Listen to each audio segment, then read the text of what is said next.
In the sacred Naimsha forest, where great sages had gathered for a long sacrifice, the wandering bard Ugrasrava Sati arrived weary from his travels. The rishis welcomed him with fruit and water, then pressed close with eager hearts. "You have journeyed far and heard the ancient lore," they said. "Tell us, gentle bard, the greatest of all tales, the story of the Bharatas." The bard began, "This is the tale of the Bharata race, sprung from mighty kings. So vast is it, so deep in wisdom and law, that the learned call it the fifth Veda. Within its verses lie duty and desire, war and peace, gods and mortals. It is an ocean without shore, and whoever bathes within it is cleansed of every sin." The sage Vyasa, dark and radiant with penance, held the whole epic complete within his heart, yet he needed a scribe swift enough to capture it. He prayed, and Lord Ganesha himself came to write. But the elephant-headed god set a condition: his pen must never once stop moving, or he would lay it down forever. Vyasa bowed and accepted the daunting terms. So Ganesha wrote with tireless speed, and Vyasa poured forth the boundless story. Yet whenever he needed a moment to compose, the sage knotted his verses into riddles so dense that even wise Ganesha had to pause and ponder their meaning. In those stolen breaths, Vyasa shaped the lines to come. Thus, verse by verse, the immortal Mahabharata was written down. Long ago ruled Shantanu, noble king of Hastinapura. Wandering the banks of the holy Ganga, he beheld a woman of dazzling beauty, radiant as living moonlight upon the water. Smitten, he begged her to be his queen. She agreed on one condition: he must never question any deed of hers, however strange, nor speak a harsh word, else she would leave him forever. One by one, Ganga bore the king's sons, and one by one she carried each newborn to the river and let the waters take him. These were the 8 Vasas, cursed to be born as mortals, and she freed them by returning them to the stream. Bound by his sacred vow, Shantanu watched in silent, breaking anguish, unable to utter a single word.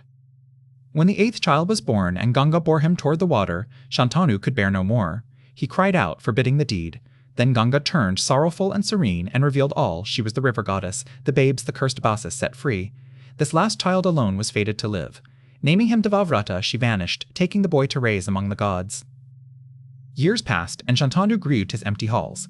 Then Ganga came to Hastinapura leading a splendid youth. Devavrata had grown mighty, schooled by celestial sages, master of every weapon, an archer without equal. "Receive your son," she said, trained by the gods themselves. Then she vanished like mist, and the overjoyed king embraced the heir he had never known. In time, Shantanu met Satyavati, a fisher chief's daughter, dark-eyed and fragrant as a lotus, ferrying travelers across the river. The king's heart was captured at once. But when he sought her hand, her father spoke plainly: only of her sons would inherit the throne. Shantanu fell silent, for that crown was already promised to Devavrata, his firstborn, and he could not betray his heir. Devavrata soon learned why his father pined and sighed. Resolved to win the king his happiness, the young prince rode to the fisherman's village himself. Before Satyavati's father, he made a stunning renunciation. He would surrender all claim to the throne of Hastinapura, so that her sons and their line might rule. The astonished chief still hesitated, fearing the prince's own children. Then Devavrata raised his hand and swore a still greater oath: never would he marry, never father a child, but live in perfect celibacy all his days, so no rival heir could ever arise. The heavens themselves trembled. Gods rained blossoms upon him, crying, "Bhishma, Bhishma!" The terrible vowed. For this sacrifice his father granted him a boon: death would come only when he himself willed it. So Shantanu wedded Satyavati, and she bore him 2 sons. The elder, Chitrangada, grew fierce and proud, but fell young in battle against a wrathful celestial at his own name. The younger, Vichitravirya, was gentle, but frail and sickly. Upon this delicate boy the whole future of the Kuru line now rested, while faithful Bhishma stood guardian over the throne he would never claim. To wed the young Vichitravirya, Bhishma rode alone to the Swayamvara of Kashi, where 3 princesses, Amba, Ambika, and Ambalika, were to choose husbands. Scorning the assembled kings, he seized all 3 princesses upon his chariot and challenged the enraged suitors to stop him. None could. Fighting off the whole host, the mighty patriarch bore the maidens home to Hastinapura for his brother. But the eldest, Amba, confessed she had already given her heart to King Shalva. Honorably, Bhishma set her free to wed him. Yet Shalva, ashamed at having lost her, refused the returning bride. Rejected too by Bhishma, who was bound by his vow of celibacy, Amba burned with humiliation. She held Bhishma the author of all her ruin and swore a terrible vengeance upon him. Cast out and consumed by hatred, Amba turned to the gods. Through years of fearsome penance she won from Lord Shiva a promise. In another life she would bring about Bhishma's fall. Then she cast herself upon a blazing fire. Reborn in King Drupada's house, she grew into the warrior Shikandi, fated, when the great war came, to stand before Bhishma and undo him.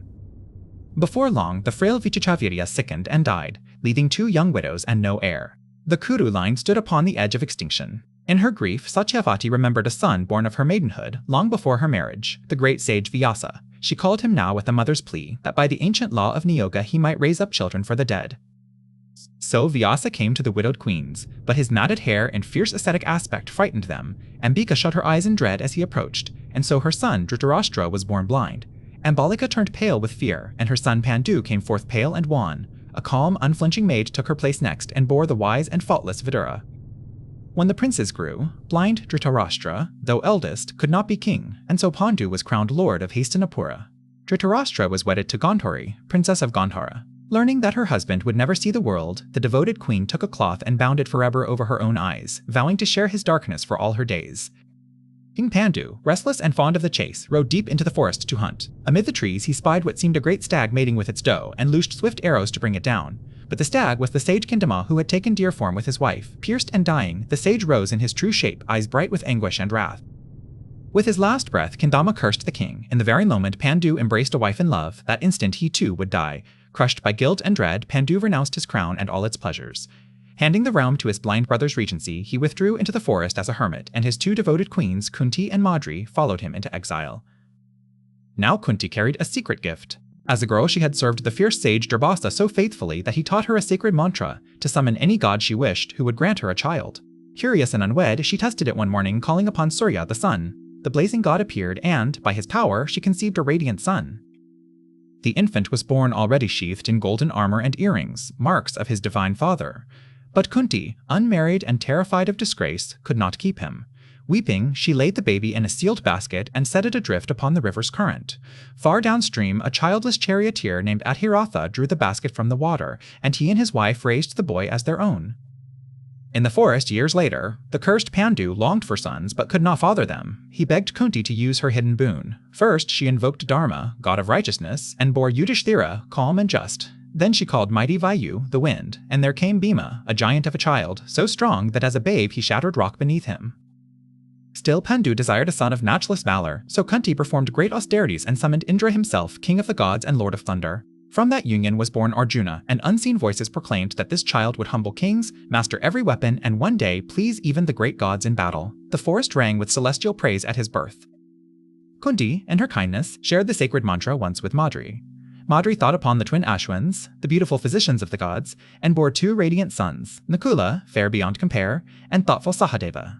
Thus 5 splendid princes, the Pandavas, grew together in the peaceful forest, tutored by sages, strong and virtuous, cherished by their parents beneath the shade of the mountains.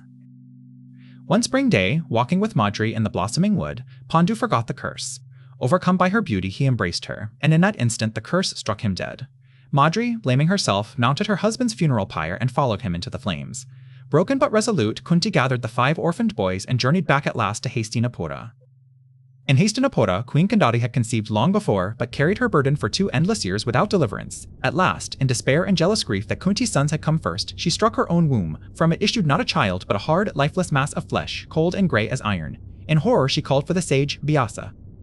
Vyasa bade her cool the mass and divide it into 101 parts, each sealed in a jar of clarified butter. In time from these jars emerged 100 sons, the Kauravas, and 1 daughter. The eldest, Duryodhana, was born amid dreadful omens. Jackals howled, storms raged, and wise men urged he be cast out. Next came cruel Dushasana, and 98 more.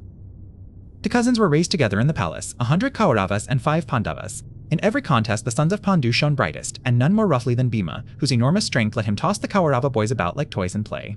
Duryodhana seethed with envy and wounded pride, and in his heart a bitter hatred for his cousins slowly took root. Duryodhana's jealousy soon turned murderous. At a riverside feast, he served Bhima food laced with deadly poison, then had the drowsy boy bound with vines and flung into the deep waters of the Ganga. Watching Bhima sink beneath the current, Duryodhana believed his strongest rival gone forever and returned home hiding a cruel and secret smile of triumph. But Bhima sank into the realm of the Nagas, the serpent folk beneath the river. Their countless serpents struck him with their fangs, yet their venom mingled with the poison already in him and, by strange fortune, only made his body stronger. The Serpent King welcomed him and fed him mighty elixirs. After days, Bhima rose from the waters unharmed and returned, more powerful than ever. To train the princes in arms, Bhishma appointed the great Brahmin warrior Dronacharya as their guru. Under his stern instruction, the boys mastered the bow, the sword, the mace, and the club. But none matched Arjuna, whose devotion and skill with the bow surpassed all. He became Drona's dearest pupil, and the teacher vowed to make him the finest archer the world had ever seen. A forest boy named Ekalavya, born of lowly tribe, begged to learn from Drona but was refused. Undaunted, he fashioned a clay image of the guru and practiced before it until his skill rivaled Arjuna's own. When Drona discovered this and feared his favorite outmatched, he claimed his teacher's fee, Ekalavia's right thumb. Without a word of protest, the devoted boy cut it off and gave it. When their training was complete, Drona arranged a grand tournament so the princes might display their skill before the court and city. In the great arena, the young warriors dueled and demonstrated their arts, but Arjuna outshone them all, wielding celestial weapons, summoning fire, water, and wind, vanishing and reappearing, until the astonished crowd roared his name and showered him with praise. Then a stranger strode into the arena, Karna, resplendent in golden armor, and matched Arjuna feat for feat, challenging him to single combat. But when asked his lineage, Karna was scorned as a mere charioteer's son, unfit to fight a prince. As he stood shamed, Duryodhana sprang up and crowned him king of Anga on the spot. From that hour they were bound in undying friendship. As his teacher's fee, Drona asked the princes to seize his old rival, King Drupada of Panchala, who had once insulted him.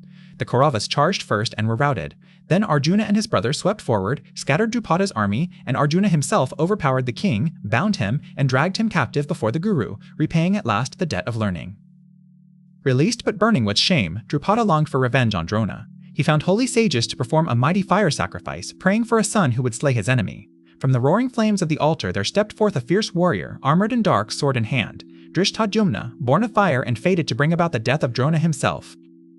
Then, as the sacred fire leapt higher, a second figure rose from its heart, a woman of breathtaking beauty, dark-skinned and lotus-eyed, her long black hair flowing, born full-grown from the flames. This was Draupadi, princess of Panchala. A voice from heaven foretold that she would be the most beautiful of women and the cause that would humble a race of proud kings. Back in Hastinapura, the people loved the Pandavas, and Yudhishthira was named heir to the throne. This the jealous Duryodhana could not endure. Drawing close his cunning uncle Shakuni, master of deceit, he plotted in secret how the sons of Pandu might be destroyed. Shakuni, ever whispering poison, promised to find a way to be rid of the cousins forever. Shakuni's scheme took shape. Duryodhana persuaded the old king to send the Pandavas to the town of Varnavata for a festival, and there had built for them a splendid mansion, secretly made of lock, resin, and dry timber, meant to be set ablaze while they slept. But the wise minister Vidura, guessing the plot, warned Yudhishthira in whispered, veiled words to beware of fire. Forewarned, the Pandavas feigned contentment while secretly digging a hidden tunnel beneath the house, leading out to the forest. On a chosen dark night, with Kunti and her son safely in the passage, they themselves set the lock palace aflame. As the great fire roared skyward, the brothers slipped away unseen through the tunnel into the sheltering woods. In the ashes were found the charred bodies of a poor woman and her 5 sons who had come as guests that night. Seeing them, the people of Varnavata mourned, believing the Pandavas and their mother had perished in the blaze. Word spread swiftly to Hastinapura, and Duryodhana rejoiced in secret, certain his hated cousins were dead at last. Wandering the wilderness, the exhausted family rested while Bhima kept watch. A man-eating demon, Hidimba, sent his sister Hidimbi to lure them, but she fell in love with mighty Bhima instead. Enraged, Hidimba attacked and Bhima slew him in a titanic struggle. With Kunti's blessing, Bhima wed Hidimbi, and of their union was born the huge and valiant half-demon Ghatotkacha. Disguised as wandering Brahmins, the Pandavas sheltered in the village of Ekachakra. There, a monstrous demon, Baka, terrorized the people, devouring a cartload of food and 1 villager each day. When the turn of their kind host arrived, Bhima went in his place. He fed himself on the demon's tribute, then fought and killed Baka, freeing the grateful village from its terror. Soon traveling Brahmins brought thrilling news. King Drupada was holding a Swayamvara for his fire-born daughter Draupadi, and kings from every land were gathering to win her hand. Curious and drawn by fate, the 5 brothers and their mother set out, still disguised as humble Brahmins, and journeyed across the countryside toward the great kingdom of Panchala. In Drupada's great hall stood the challenge, a mighty bow few could even bend, and high above, a spinning fish upon a wheel, to be pierced through the eye while aiming only at its reflection in a pool below. One by one, the proud kings strained at the bow and failed. Karna rose and lifted it, but Draupadi refused a charioteer's son, and he withdrew. Then a lone Brahmin youth stepped forward from the crowd. Calm and unhurried, Arjuna lifted the great bow, strung it with ease, and drew. Glancing only at the reflection below, he loosed 5 arrows and sent the fish tumbling, pierced clean through the eye. Draupadi joyfully placed the garland round his neck, while the cheated kings, seeing a Brahmin triumph, rose in furious uproar. The brothers escaped the tumult and brought Draupadi home to their humble hut. In their old playful custom, they called out, "Mother, see what alms we have brought today." Busy within and not yet looking, Kunti answered, "Share it among yourselves." A mother's word could not be undone, and so, by that command and an old destiny, Draupadi became the wedded wife of all 5 brothers. Among the watching princes had stood Krishna, the dark-hued lord of Dwaraka, cousin to the Pandavas. His keen eyes had pierced their Brahmin disguise, and he rejoiced to know they yet lived. With his brother Balarama, he sought out their dwelling, greeted them with love, and gave his blessing, beginning the friendship that would shape the destiny of the whole world. News that the Pandavas lived, now allied by marriage to mighty Panchala, shook Hastinapura. Bhishma and Vidura counseled peace, urging the old king to give them their rightful share. To avoid open war, the kingdom was divided. But Duryodhana ensured the Pandavas received only Khandavaprastha, a harsh, barren wilderness of thorn and ruin, far from the rich ancestral capital. The Pandavas did not despair. With tireless labor and Krishna's aid, they cleared the wilderness and raised upon it a wondrous new city. Broad avenues, gleaming palaces, gardens, moats, and soaring gates rose where thorns once grew. They named it Indraprastha, as splendid as the city of the gods, and there, Yudhishthira reigned in justice, prosperity, and peace. One day Agni, the fire god, came to Arjuna and Krishna, famished and craving to devour the vast Khandava forest. The two friends took up their arms and held back Indra's rains and the fleeing creatures while the flames consumed the woodland utterly. From the inferno, they spared one life, Maya, a great demon architect who fell before them begging mercy. In gratitude for his life, Maya vowed to build the Pandavas a hall unmatched in all the world. With his celestial art, he raised a shimmering palace of illusion. Floors like water, pools like polished stone, walls that seemed open air. Kings marveled at its wonders. In that magical assembly hall, the Pandavas stood at the very summit of their glory, and a new chapter of their story began. In Indraprastha, the Pandavas reigned in splendor, their crystal city gleaming beside the Yamuna, its gardens heavy with fruit and its treasuries brimming. Yudhishthira ruled with even justice, and the people prospered under his gentle hand. Into this golden court walked the wandering sage Narada, Veena in hand, blessing the throne and studying the young king with searching, benevolent eyes. Narada questioned him closely on the duties of a righteous ruler, then spoke of the late King Pandu, who had yearned that his son might one day perform the Rajasuya sacrifice and be crowned emperor of all the earth. The words kindled a great resolve. Yudhishthira gathered his brothers and counselors and declared he would undertake that mighty rite. But one obstacle towered over the plan, Jarasandha, the merciless emperor of Magadha, who had imprisoned scores of kings for a monstrous sacrifice. Krishna counseled that he must first be removed. Disguised as Brahmin pilgrims, Krishna, Bhima, and Arjuna crossed into Magadha and came before the tyrant's mountain-ringed city, entering by an unlawful gate to signal their true warrior purpose. Revealing themselves, they challenged Jarasandha to single combat. The proud king chose Bhima.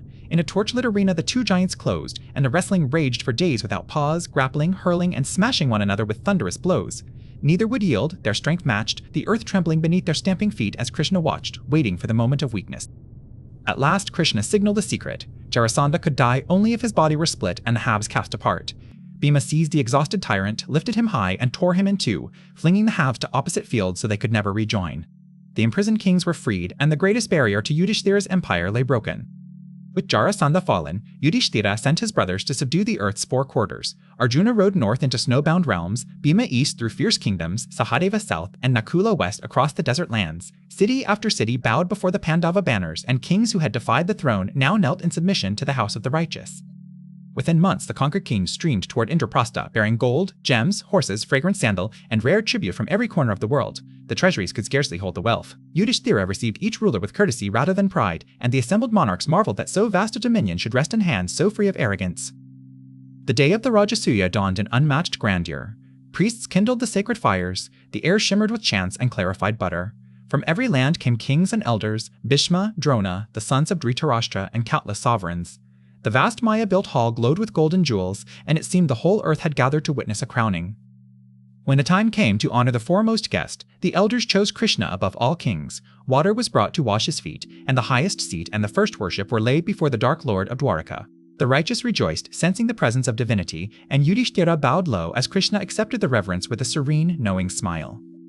But one king could not bear it. Shishupala, ruler of Chedi, sprang up in fury, denouncing the elders for honoring a mere cowherd above crowned monarchs and gray-bearded sages. He heaped filthy insults upon Krishna and challenged the whole assembly, his voice rising to a venomous roar while the guests stiffened and the sacred fire seemed to shrink from his blasphemy. Krishna reminded the court that he had vowed to forgive Shishupala 100 offenses for his mother's sake. Calmly he counted them, and when the 100th insult fell, his patience ended. The radiant Sudarshana chakra flashed from his finger, spun once through the air, and struck the blasphemer's head from his shoulders. A great light rose from the body and merged into the Lord. Days later, Duryodhana wandered the wondrous Mayasabha, a hall of impossible illusions. Mistaking a floor of polished crystal for water, he lifted the hem of his robe to cross it. Then, reaching what seemed solid ground, he stepped forward and plunged headlong into a real hidden pool, floundering and soaked before he could scramble out, his golden finery streaming and clinging. From a balcony, Draupadi and her handmaids saw the mishap and burst into laughter, and it was said she mocked him as the blind son of a blind man.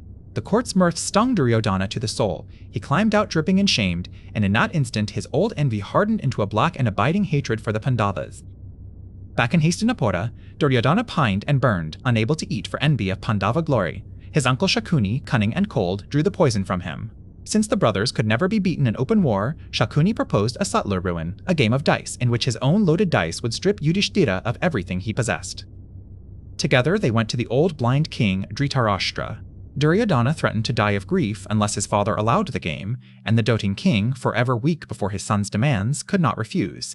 He commanded that a great gambling hall be raised and that Yudhishthira be invited to Hastinapura for a friendly contest of dice. The wise minister Vidura protested with all his heart. Gambling, he warned, would sow ruin between the cousins and set the kingdom ablaze. No good could come of dice and deceit. But Dhritarashtra, blinded by love for his son as by his eyes, waved the counsel aside. Vidura fell silent, foreseeing the calamity no words could now prevent. Yudhishthira came with the summons, for a kshatriya's honor forbade him to decline a challenge. In the crowded hall, he faced not Duryodhana but Shakuni, who would cast the dice on the prince's behalf. The game began. Again and again, Shakuni's practiced hands loosed the ivory cubes, and again, by cunning and trickery, the throw fell exactly as he willed. Stake upon stake, Yudhishthira wagered and lost. His pearls and gold went first, then his chariots and horses, his elephants and slaves, his herds and granaries, and at last the very kingdom of Indraprastha with all its wealth. Bhima glowered and Arjuna's jaw tightened, yet the eldest, gripped by the game's fever, could not draw back his hand. Deeper into ruin he plunged. In the grip of a madness he could not master, Yudhishthira staked Nakula and lost him, then Sahadeva, then the mighty Arjuna, then Bhima, each brother wagered and forfeited to the jeering Kauravas. And when nothing else remained to him, the eldest Pandava staked his own person, and Shakuni's dice claimed him too. Then Shakuni, smiling, taunted that one treasure yet remained, the peerless Draupadi. Maddened beyond all reason, Yudhishthira wagered his beloved queen upon a single throw. The dice tumbled and settled. "Won," cried Shakuni. A stunned hush gripped the hall. Even hardened kings paled at the horror of it. The empress of the Pandavas had been gambled away and lost. Duryodhana exulted and ordered Draupadi fetched at once as a won slave. When she refused to come, sending back a searing question, he loosed his brother Dushasana upon her. The cruel prince stormed into the women's quarters where Draupadi stood in a single garment, unclean in her monthly courses, and seized her by her long, unbound hair. Ignoring her tears and protests, Dushasana dragged Draupadi through the corridors and flung her into the crowded assembly of men. She stumbled before them, her garment slipping, her hair wild, scarcely able to believe that her husbands, the elders, and the whole royal court would sit and watch a queen so shamed in her time of impurity. Steadying herself, Draupadi flung a burning question at the court. When Yudhishthira had already lost himself and become a slave, what right had he left to stake her, who was no man's property to wager? The elders, Bhishma, Drona, Vidura, hung their heads, unable to answer. Dharma itself seemed suspended, and shame smothered the assembly in silence. Enraged by her defiance, Duryodhana ordered her stripped before them all, and Dushasana seized the end of her sari and began to pull. Abandoned by husbands and elders alike, Draupadi let go of her own garment, raised both arms to heaven, and cried out with all her soul to Krishna, the friend of the helpless, to save her honor. Then a wonder unfolded. As Dushasana pulled, the sari flowed on without end, fold upon fold of endless cloth spilling across the floor, so that however much he stripped away, she remained clothed. Heaps of silk rose about him until, gasping and drenched in sweat, he collapsed in exhaustion. The whole assembly gasped, for the divine had answered a faithful heart. Bhima could bear no more. Rising like a thundercloud, he swore 2 terrible oaths before gods and men, that he would one day break the thigh of Duryodhana with his mace, and that he would tear open Dushasana's breast and drink his heart's blood. His voice shook the pillars, and the Kauravas, for a moment, felt the chill of prophecy. Far from cowed, Duryodhana laughed at the oaths. In mocking insult, he bared his left thigh and slapped it, inviting Draupadi to come and sit upon it as a one slave. The gesture was so vile that even his own kinsmen winced, and Bhima marked that naked thigh, silently vowing to shatter it on the day of reckoning. Suddenly jackals howled within the palace, asses brayed, and the sky darkened with dreadful portents. The blind Dhritarashtra, terrified for his line, called Draupadi to him and, to appease fate, granted her boons. She asked freedom for her husbands, and the king restored to the Pandavas their liberty, their weapons, and their kingdom, sending them home in peace. But Duryodhana, robbed of his prize, raged at his father and demanded one final throw. Let the loser, he insisted, go into exile, 12 years in the wild forests and a 13th year spent wholly unrecognized, and should they be discovered in that last year, the whole term must begin again. Once more the weak king yielded to his son. Yudhishthira, summoned back, could not in honor refuse. He sat once more before Shakuni, and the loaded dice did their work a final time. The single fateful throw was lost. By its terms, the Pandavas were condemned to 13 long years of banishment, their brief empire dissolved like mist, their proud fortune undone by a handful of ivory cubes. The sentence was sealed. In the palace they had lost. The Pandavas and Draupadi stripped off their silks, their crowns, and their gold, and clothed themselves instead in rough bark and deerskin, as forest hermits do. the 5 brothers stood transformed from emperors into ascetics, and Draupadi bound up her hair, her royal ornaments set aside. Then, in single file, the Pandavas walked out of Hastinapura. Yudhishthira covered his face, Bhima flexed his mighty arms, Arjuna scattered sand as a sign of arrows to come, and Draupadi walked with streaming hair. The citizens lined the roads weeping and lamenting, cursing the elders who had let such injustice pass as the exiles passed beyond the gates. In the vast Kamyaka forest, the Pandavas made their new home among leaf huts and sacred fires. Learned Brahmins and hermits followed them into the wilderness, unwilling to abandon so righteous a king, and Yudhishthira honored them, though he could barely feed his own. The days passed in prayer, hunting, and the study of scripture beneath the great whispering trees. Yet peace did not fill every heart. Draupadi, remembering her dishonor, and Bhima, remembering his oaths, urged Yudhishthira to abandon this meek exile and win back all by the sword at once. Calmly, the eldest refused, his word was given, and Dharma bound him to keep it. Truth, he said, was worth more than any kingdom seized by breaking a vow. Foreseeing that only celestial arms could win the war to come, the brothers resolved that Arjuna must obtain them. Taking leave of his kin, Arjuna journeyed alone into the towering Himalayas. There, in a place of ice and silence, he cast off all comfort, fixed his mind upon the great god Shiva, and began a fierce penance to compel the favor of the gods. Month upon month, Arjuna's austerities blazed until their heat troubled heaven itself. Then a monstrous demon boar came charging to slay him. Arjuna snatched up Gandiva and loosed an arrow, but in the same instant a wild mountain hunter, a Karata clad in skins, shot the beast as well. The great boar fell pierced by 2 shafts at once. Each claimed the kill, and hot words became blows. Arjuna rained arrows upon the hunter, yet every shaft was swallowed harmlessly. His bow, his fists, his very body could not move the stranger. Astonished and enraged, the greatest archer on earth found himself utterly overpowered by a mere forest dweller, until at last his strength failed and he sank down spent. Beaten and humbled, Arjuna fashioned a clay image of Shiva, and laid a garland upon it in worship, and saw the flowers appear instead about the hunter's neck. In wonder he knew the truth, and fell at the god's feet. Pleased by his valor and devotion, Shiva revealed his shining form and bestowed the dread Pashupatastra, mightiest of all weapons. At Shiva's word, the charioteer of the gods descended in a blazing celestial car and bore Arjuna upward to Amaravati, the heaven of the gods.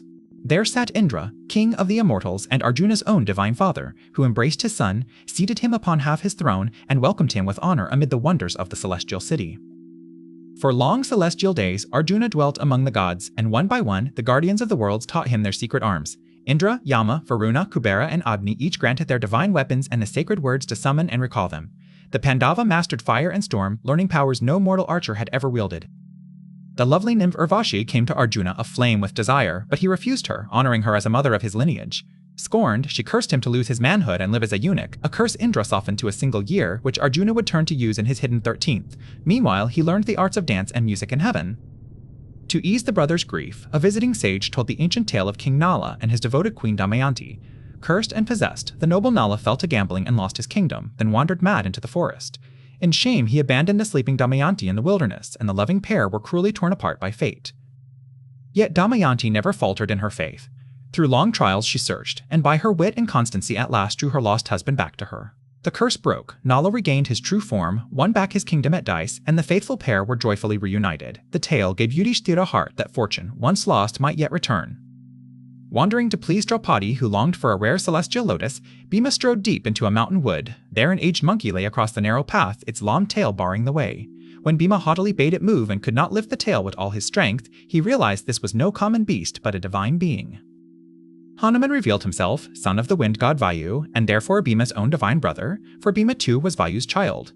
He showed a glimpse of the colossal form in which he had once leapt to Lanka, and Bhima bowed in joy. Hanuman blessed him, promised to roar upon Arjuna's war banner in the coming battle, and sped him on his way. While the brothers were away hunting, the wicked king Jayadratha passed the hermitage and was seized with lust for Draupadi. Ignoring her rebukes and her queenly dignity, he seized her by force, threw her onto his chariot, and drove away, carrying the empress off through the forest as she cried out for help against her abductor. The Pandavas returned, learned of the outrage, and gave chase. Bhima overtook the fleeing chariot, hauled Jayadratha down, and beat him savagely, sparing his life only for Yudhishthira's sake and because he was wed to a Kaurava sister. In utter humiliation, Bhima shaved the villain's head to 5 tucks and sent him crawling away, disgraced before all. Far away, in Duryodhana's name, the mighty Karna set out to conquer the earth. From the eastern shores to the western sands he marched, subduing kingdom after kingdom by the terror of his bow, laying their tribute at the Kaurava's feet. By his valor alone, he made Duryodhana lord of a dominion to rival the Pandavas' vanished empire. Yet Karna's greater renown was for his boundless generosity. It was vowed of him that no suppliant who came at his hour of worship ever left empty-handed. Whatever was asked of him, even his own life, he would give without hesitation. Across the world, his name shone as the peerless giver, the warrior whose charity none could match. Indra, fearing for his own son Arjuna, resolved to strip Karna of the invincible armor and earrings he had worn from birth.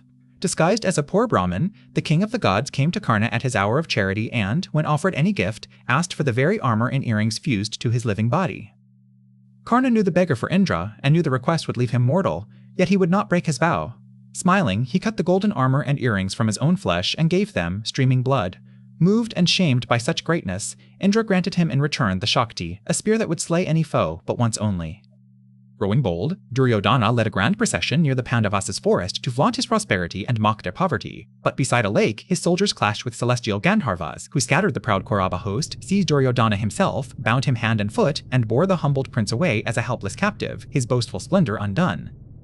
Word reached the Pandavas, and though this was the very cousin who had wronged them, Yudhishthira would not let a kinsman be so disgraced. He sent Bhima and Arjuna, who defeated the Gandharvas, and set Duryodhana free. To be rescued by the brothers he had ruined big deeper than any wound, and Duryodhana returned home burning with shame. Late in their exile, a searching thirst drove the brothers to a still, clear lake. One by one, Nakula, Sahadeva, Arjuna, then Bhima went to drink, and each ignored a solemn, disembodied voice that bade them first answer its questions. As each stooped to the water, he fell lifeless upon the shore, until 4 brothers lay as if dead. Yudhishthira came seeking them and found his brothers fallen. When he too approached the water, the voice spoke again, a yaksha, guardian of the lake, and set him a long series of searching riddles upon dharma, duty, and the nature of life. With calm wisdom, the eldest Pandava answered each question truly, one after another. Delighted by his answers, the yaksha revealed his true self, Yama, the god of death and dharma, Yudhishthira's own divine father. As a reward for such wisdom and virtue, he offered to restore one fallen brother to life, and when Yudhishthira, ever just, chose the half-brother Nakula, Yama, moved by his fairness, gave all 4 brothers back their lives. Before departing, Yama granted a further boon, that in the coming 13th year the Pandavas would move unrecognized, no matter where they hid, their true forms veiled from every searching eye. Blessing his son with counsel on righteousness, the god of Dharma vanished, leaving the reunited brothers strengthened in body and heart for the ordeal still ahead. At last, the 12 forest years drew to a close. Weathered by hardship yet unbroken in spirit, the Pandavas and Draupadi gathered to face the strangest trial of all. A whole year passed in secret disguise, unknown to the world. Setting aside all that marked them as kings, they turned their thoughts toward the hidden 13th year that lay ahead. 12 years of forest exile had passed. Only one remained, a year to be lived unseen, or the exile would begin anew. In a quiet grove, the 5 brothers and Draupadi took counsel with Yudhishthira, resolving to enter the kingdom of Matsya cloaked in humble disguise, surrendering princely names so that Duryodhana's spies might never pierce their concealment. Before entering Matsya, the brothers climbed a lonely shami tree beside a cremation ground and bound their divine weapons high among its branches, wrapping the bundle to resemble a corpse so none would dare approach. Gandiva and the great swords vanished from sight. Thus stripped of every emblem of kingship, the sons of Pandu walked unarmed toward Virata's distant city. First to enter was Yudhishthira, presenting himself as Kanka, a wandering Brahmin skilled in dice and counsel. King Virata, charmed by his grave wisdom and noble bearing, welcomed him as a courtier and companion at the gaming board, never dreaming that this soft-spoken guest was the exiled emperor of Indraprastha, master of the very game that had undone him. Next came Bhima as Balaba, a mighty cook who claimed skill with ladle and cauldron. In Virata's kitchens he prepared feasts of astonishing plenty, yet his true delight was the wrestling ground, where he hurled every champion to the earth. The court marveled at the cook's impossible strength, laughing at his feats, unaware a Pandava's fury slept beneath the apron. Arjuna, once cursed by Urvashi to spend a year as a eunuch, turned the curse to shelter. As Brihanala, robed in bright silks with braided hair and jingling bangles, he taught song and dance to Princess Uttara and her companions. The prince who had shaken Indra's heaven now guided young girls through graceful steps, his warrior's hands schooled to gentleness. Nakula took service as Grantika, master of Virata's horses. Gifted beyond any groom in understanding the moods and ailments of steeds, he tamed the wildest colts and healed the sick with a touch. The king rejoiced at his stable's new splendor, giving the handsome stranger charge of all his herds, never guessing a prince labored joyfully among the horses. Sahadeva became Tantrapala, overseer of the royal cattle. Wise in the lore of Kaini, he multiplied Virata's herds and judged the worth of every beast at a glance. Content among the lowing cattle of the meadows, the thoughtful twin passed his days in humble toil, and the king honored him, unaware the son of the Ashvins tended his oxen and cows. Last, Draupadi entered as Sairandri, a skilled hairdressing maid who served Queen Sudeshna. Concealing her dark radiant beauty beneath plain garments, the proud empress braided another woman's hair and bore a servant's tasks. Yet her loveliness could not be wholly hidden, and the queen, half fearful of such a maid, made her swear she was no man's wife nor of noble blood. Now Kichaka, the queen's brother and commander of Virata's armies, chanced to see Sarandri and was inflamed with lust. A brute who feared no law, he pursued her with shameless words and promises, then with threats. Draupadi spurned him utterly, warning that her Gandharva husbands would destroy any who touched her, but Kichaka, drunk on desire, only burned the hotter. Seeking protection, Draupadi fled into the open assembly where King Virata sat with Kanka beside him. There Kichaka pursued her, seized her by the hair before all the court, and kicked her to the ground. The king dared not rebuke his mighty brother-in-law. Yudhishthira, watching in agony, could only counsel patience with his eyes, lest their disguise be broken. That night, humiliated and sleepless, Draupadi crept to the palace kitchen where Bhima slept among his pots. Waking him with her weeping, she poured out her shame and demanded vengeance, reminding him of every insult borne since the dice hall. Bhima, his heart aflame, wiped her tears and swore that Kichaka would not see another dawn, but the deed must be secret. Draupadi feigned consent, bidding Kichaka come along by night to the deserted dancing hall. There, upon the couch, he reached not for the maid, but for Bhima waiting in the dark. The two grappled like maddened elephants until Bhima seized him, and with terrible blows pounded his limbs, head, and body into a shapeless ball of crushed flesh, then slipped away unseen. At dawn, the mangled corpse was found, limbless and monstrous. Kichaka's kinsmen, the Upakichakas, cried that the maid's sorcery had slain him and seized the grieving Draupadi to burn her upon his funeral pyre. Bound and helpless, she was carried toward the cremation ground, calling aloud upon her unseen Gandharva protectors to save her before the flames could take her life. Hearing her cries, Bhima broke from the palace, uprooted a great tree for a club, and fell upon the cremation ground. Like death itself, he smote the Upakichakas, and in moments the whole 105 lay slain about the pyre. He freed Draupadi and vanished. The court, awestruck, believed her mighty Gandharva husbands guarded her, and none dared trouble Sarandri again. In Hastinapura, spies reported the death of invincible Kichaka. Duryodhana reasoned that only Bhima could crush such a warrior, and that the Pandavas must lie hidden in Matsya as the 13th year waned. Summoning his counselors and the vengeful Trigarta king Susharma, he devised a twofold cattle raid to plunder Virata's wealth and force the disguised brothers to reveal themselves. First the Trigartas struck. Susharma swept down from the south, scattering the herdsmen and driving off Virata's cattle in thousands. The old king armed at once and rode to war, and with him went 4 of his humble servants, Kanka, Vallabha, and the twin keepers, bearing borrowed weapons. Across the dusty plain the Matsya host thundered to reclaim its stolen wealth. When night halted the struggle, Susharma pressed hard and captured Virata himself, bearing the old king away as prisoner. But Bhima gave chase, overturned the enemy chariots, and with his bare might seized Susharma by the hair, hurling him to the ground. Virata was freed, the humbled Trigarta spared at Yudhishthira's word, and all the stolen cattle driven triumphantly homeward. Even as Matsya emptied southward, the true blow fell. The great Kaurava army, Bhishma, Drona, Karna, and Duryodhana at its head, swept upon the northern pastures to seize the cattle. In the near-deserted palace remained only Prince Uttara, the king's young son, and Brihanala. Herdsmen fled crying that an ocean of warriors was carrying off the royal wealth. In the women's quarters, young Uttara boasted loudly that, had he but a charioteer, he alone would rout the Kauravas and win back the cattle. Hearing him, Sarandri gently spoke, saying Brihanala had once served as charioteer to Arjuna himself, so the reluctant dance teacher was summoned, and Princess Uttara laughingly bound armor upon the eunuch to drive her brother to battle. But when the chariot reached the field and Uttara beheld the boundless Kaurava host bristling with the banners of Bhishma and Drona, his courage fled. Leaping down, the terrified boy ran for the city. Brihanala sprang after him, caught him by the hair, and dragged him struggling back to the chariot, promising to face the enemy in his stead. Arjuna drove to the lonely shami tree and took down the hidden weapons. He unbound his braids, bound his hair as a warrior, and grasped the beloved Gandiva once more. As he strung the great bow, its thunderous twang rolled across the plain. The disguise fell away. Before the astonished Uttara stood not a eunuch, but the mightiest archer of the age. Picking Uttara as his charioteer, Arjuna sounded his conch and drove against the whole Kuru host. The elders knew him at once and marveled that the year was safely done. One by one he battled the great warriors, Karna, Drona, Kripa, and Bhishma, breaking their ranks with storms of arrows until the mighty army reeled before a single bowman.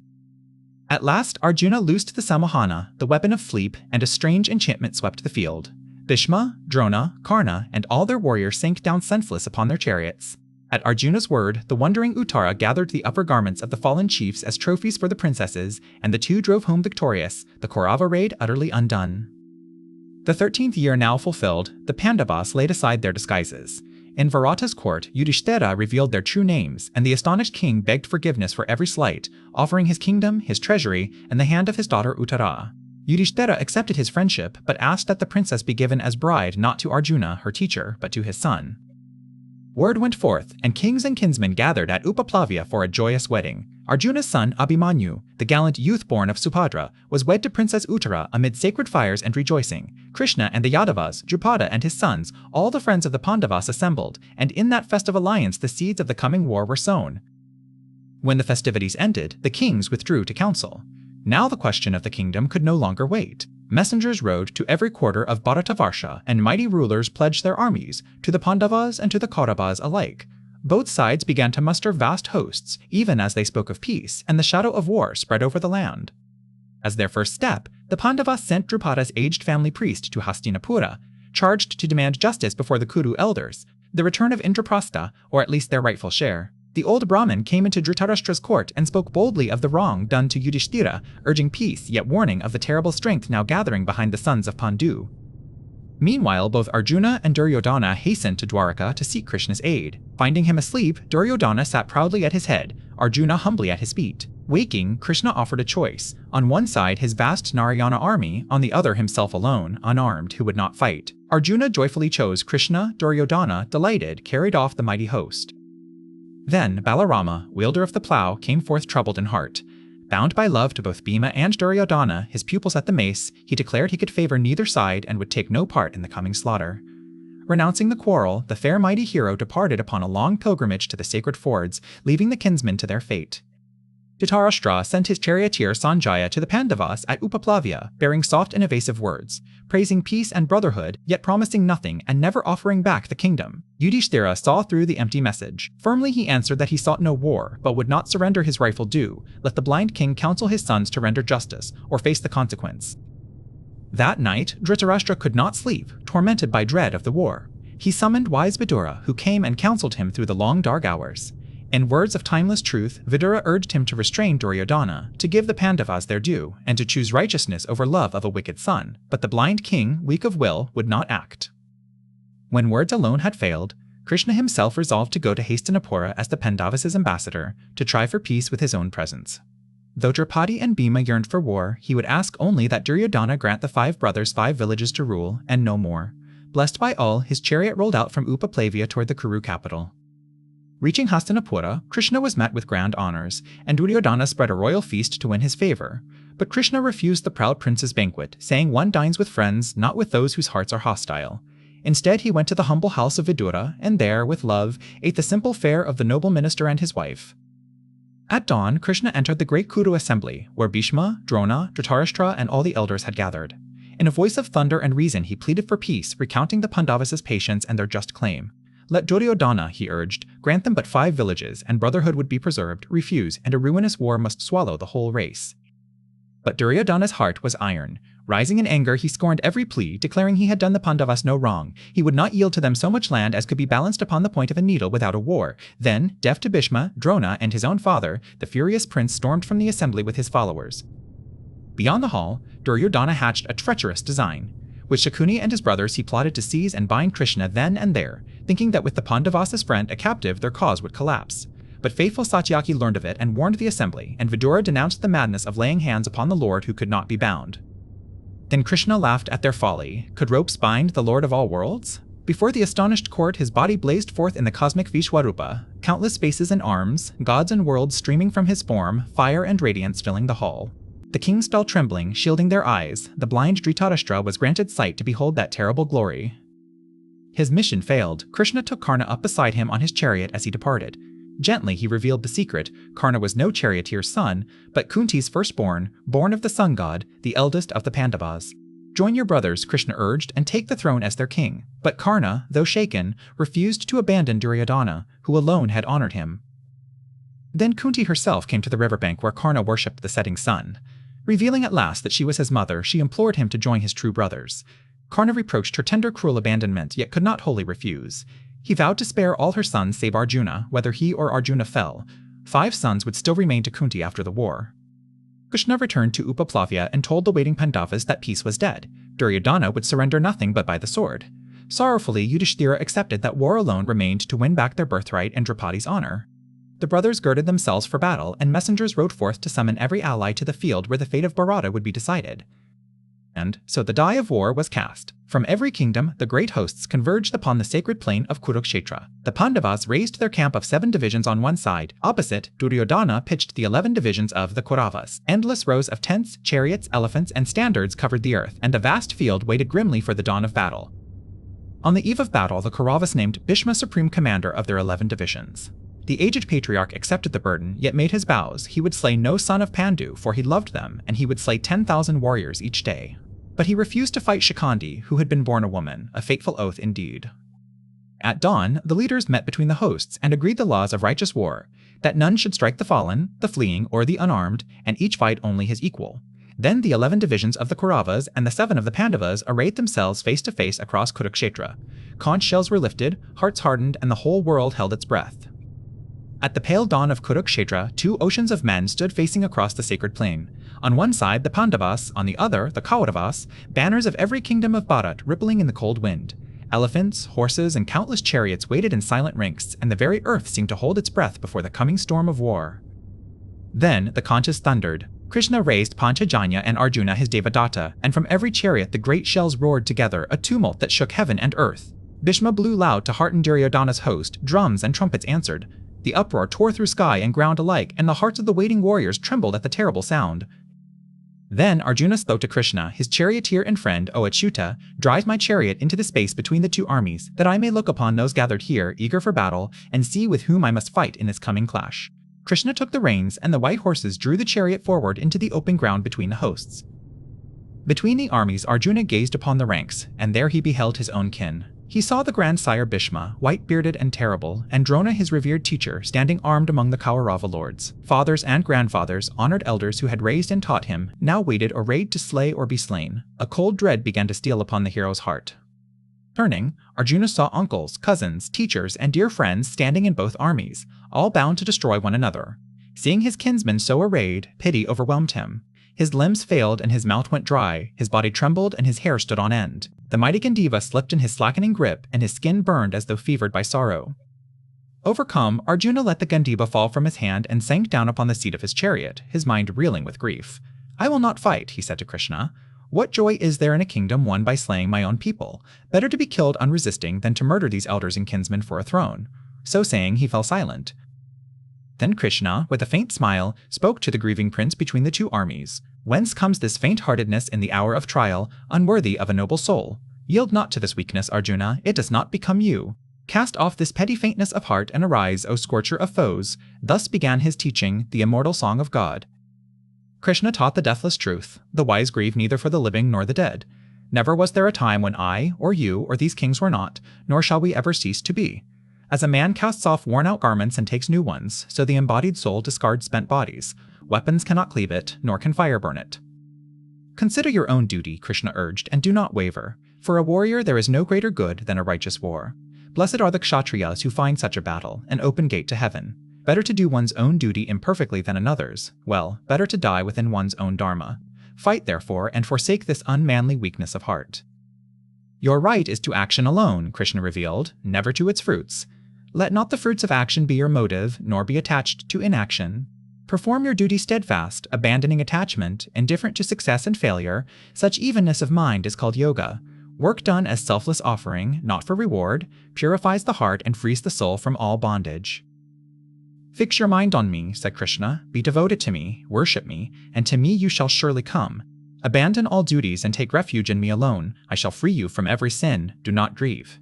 Dear to me is the devotee who is even-minded and full of faith. Such a soul crosses beyond all sorrow and finds lasting peace. Then Arjuna longed to behold the Lord's true majesty. If you deem me able to see it, O master of yoga, show me your imperishable self, Krishna answered. Behold my hundreds and thousands of divine forms. But with these mortal eyes you cannot see me. I grant you now the divine eye. And Arjuna's sight was opened to the infinite. Then Arjuna beheld the Vishwarupa. In that one boundless body he saw all the gods, all worlds, endless arms and faces and eyes, blazing like 1,000 suns risen at once. Suns and moons were its eyes, the whole universe stood gathered within it. And into its flaming, terrible mouths he saw the warriors of both armies rushing to their doom, like moths into fire. Trembling and awestruck, his hair standing on end, Arjuna bowed low and spoke with folded hands. I see the gods within your body, all beings, all the sages. Your endless form has no beginning, middle, or end. Seeing your dreadful mouths and blazing eyes, my heart quakes and I find no peace. Have mercy, O Lord of all the universe. I am time, the Lord declared, the mighty destroyer of worlds, come forth to consume these hosts. Even without you, these warriors arrayed shall cease to be. Therefore arise and win glory, be but my instrument, for by me they are already slain. Then, seeing Arjuna afraid, Krishna withdrew the terror and appeared again in his gentle, familiar human form. His delusion gone, Arjuna spoke at last. My doubt is destroyed. By your grace I remember myself. I stand firm, my confusion fled. I will do your word. He rose upon his chariot and took up the fallen Gandiva, resolve blazing anew in his heart. The song of God was ended, and the warrior stood ready to fulfill his sacred duty. Before the fighting began, Yudhishthira did a strange and noble thing. He set down his armor and weapons, descended from his chariot, and walked barefoot across the open field toward the enemy ranks. His astonished brothers followed, wondering. Straight to the grandsire Bhishma and to Drona, Kripa and Shalya the righteous king went, humble and unarmed, seeking their blessing before the war. Yudhishthira bowed and touched the feet of Bhishma and Drona, begging leave to fight them and their blessing for victory. Moved, the old warriors embraced him. Bound by duty to Duryodhana's wealth, we must fight for him, they said, yet our hearts are with you. Fight and win. Ask of us, and we shall grant it. So they blessed him, though enemies. Then the truce ended, and the two armies hurled themselves together. With a roar the hosts collided, chariot against chariot, elephant against elephant, sword ringing on sword. Arrows darkened the sky, and the earth turned red. On that first terrible day, the slaughter was without measure, warriors falling in thousands, dust and blood rising in a great pall over Kurukshetra. Above the tumult towered Bhishma, terrible and unstoppable. Mounted high on his chariot beneath his palm tree banner, the aged patriarch loosed arrows without cease, cutting down the Pandava ranks like a forest fire through dry grass. None could stand before him. Wherever he turned, warriors fled or fell, and the sons of Pandu watched their army wither before the grandsire's wrath. Day after day the battle raged, and always Bhishma was its master. His arrows fell like ceaseless rain, in showers so thick they hid the sun. Wherever he stood, the Pandava chariots broke and scattered. For 9 dreadful days the old warrior ruled the field, and each dusk the sons of Pandu counted their dead and despaired of ever overcoming him. The Pandava host reeled and bled. Their bravest champions could not close with the grandsire, and their soldiers died in heaps beneath his arrows. Yudhishthira looked upon his broken ranks with a heavy heart, and even Bhima and the twins grew weary of the endless dying. Gloom settled over the Pandava camp. The war seemed lost while Bhishma yet lived.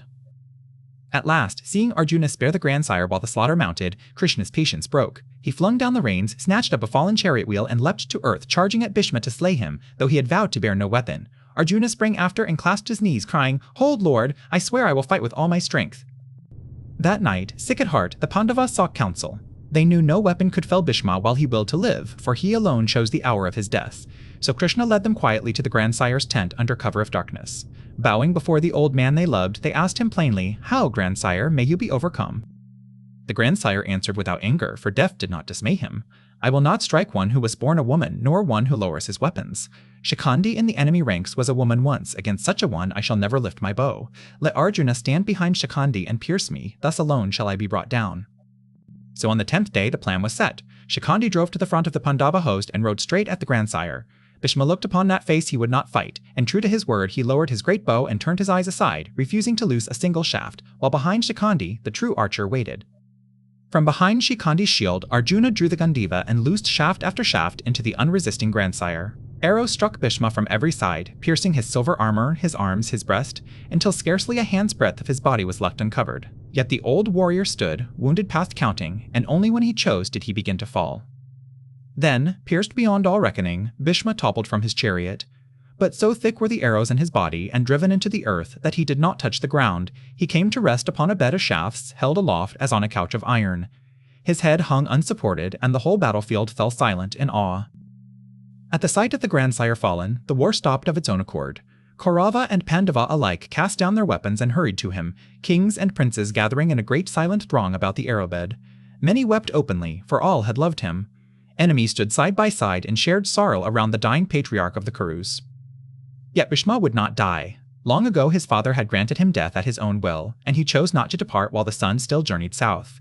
He would wait upon that bed of arrows for the northward turning of the sun, the sacred hour, and only then release his life. So he lay serene, master of his own passing. Bhishma asked not for silken cushions, but for a pillow fit for a warrior. Arjuna raised his head upon 3 arrows driven beneath it. Then, thirsting, the grandsire wished for water. Arjuna took up the Gandiva and shot a shaft into the earth beside him, and a pure spring gushed up to his very lips. Bhishma blessed his grandson and drank. With Bhishma fallen, the Kauravas needed a new leader. Duryodhana turned to Drona, the master of arms who had taught both houses, and begged him to command. The great Brahmin warrior accepted, and the host raised a shout of hope as their guru took the field as their general, his banner rising over the Kaurava army in place of the grandsires. Drona made Duryodhana a promise to lift his spirits. If Yudhishthira comes within my reach, I shall seize him alive and deliver him to you. For without the eldest Kandava the war might end, and Duryodhana thought a captured king better than a slain one. But the plan hung upon one thing: Arjuna must first be drawn far from his brother's side. To draw the great archer away, the Trigarta warriors sworn to kill Arjuna or die challenged him to single combat in a distant corner of the field. Bound by a Kshatriya's honor never to refuse a challenge, Arjuna could not decline. Setting his brother in others' care, he wheeled his chariot and rode far off to answer them, leaving Yudhishthira exposed. With Arjuna gone, Drona sprang his design. He arrayed his army in the Chakravyuha, a vast spiraling formation like a coiled disc, ring within ring of the finest warriors, closing inward upon itself. It was a maze of death that no captain on the Pandava side knew how to breach, and behind its whirling wall, Drona advanced upon Yudhishthira. None among the Pandava captains could open the spiral, and Yudhishthira feared capture. Then, young Abhimanyu, Arjuna's son, stepped forward. I know how to break into the Chakravyuha, he said, for my father taught me while I lay in my mother's womb, but I never learned the way out. Boldly he vowed to pierce it, trusting the elders to follow him through. Abhimanyu charged the whirling wall and split it open. Driving his chariot into the very heart of the Chakravyuha, the boy fought like a wildfire loosed among dry forest, his arrows flying too swift to follow. Kaurava warriors fell back before him in astonishment. The son of Arjuna carved a bright and terrible path deep into the spiral of the enemy host. The Pandava warriors rushed to follow the boy through the breach, but at the gap stood Jayadratha, king of Sindhu, armed with a boon from Shiva. Alone, he held back Bhima, the twins, and all the rest, sealing the opening behind Abhimanyu. The spiral closed like a fist, and the young hero was left utterly alone deep within the enemy host. Trapped and alone, Abhimanyu did not falter. Ringed about by Drona, Karna, Kripa, Ashwatthama, Duryodhana, and a host of champions, the boy fought them all at once. His arrows struck down horses, charioteers, and famous warriors. He wounded the greatest of the Kauravas and would not yield a single step, a lone lion amid a circling pack of hunters. But numbers wore the boy down. They cut his bowstring, shattered his bow, and hewed his chariot to splinters. They slew his horses and his driver. Weapon after weapon was struck from his hands. Abhimanyu leapt to the ground and fought on with sword, then shield, then at last a chariot wheel raised overhead, unbroken in spirit, though stripped of every arm. Then, forgetting all the laws of honorable war, the greatest Kauravas fell upon the exhausted boy together. 6 mighty warriors at once, Drona, Karna, Kripa, and their fellows, struck the weaponless child from every side. They cut down his last shield and wheel and left him standing bloodied and bare, one lone youth against 6 of the deadliest men alive. A mace blow at last felled the son of Subhadra. Battered by many hands, the brave boy sank to the trampled earth, his youthful face still fearless even in death. So Abhimanyu died, alone and unarmed, slain against every law of war, a heartbreaking end that would kindle a father's terrible vengeance. The Pandava host wept to see their bright young prince fall. When evening came, Arjuna returned victorious from the Trigartas, but a shadow lay on the camp and no one met his eyes. Sensing calamity, he asked for his son. Then they told him Abhimanyu was dead, trapped in the Chakravyuha and cut down by many. The great archer's heart broke and he fell senseless to the ground with a cry of anguish. Learning that Jayadratha had barred the way and doomed his son, Arjuna rose in blazing wrath. He seized a fistful of earth and swore a dreadful oath before all. Before tomorrow's sun sets, I will slay Jayadratha. If he still lives at dusk, I shall enter the fire and burn myself alive. The camp shook at the fury of his vow. Word of the oath reached the Kauravas, and terror seized Jayadratha, who begged leave to flee home. Drona would not permit it. Instead, the whole Kaurava army was marshaled as a living wall to shield the Sindhu king, ranks upon ranks of warriors set between him and Arjuna, that the day might run out before the great archer could ever reach him. All day, Arjuna fought toward Jayadratha, cutting through host after host, yet the enemy ranks were endless and the sun sank low. As dusk seemed to fall and the vow's hour loomed, Krishna worked his power and drew a veil over the sun, casting a false twilight across the field. The Kauravas rejoiced, believing the deadly deadline had passed at last.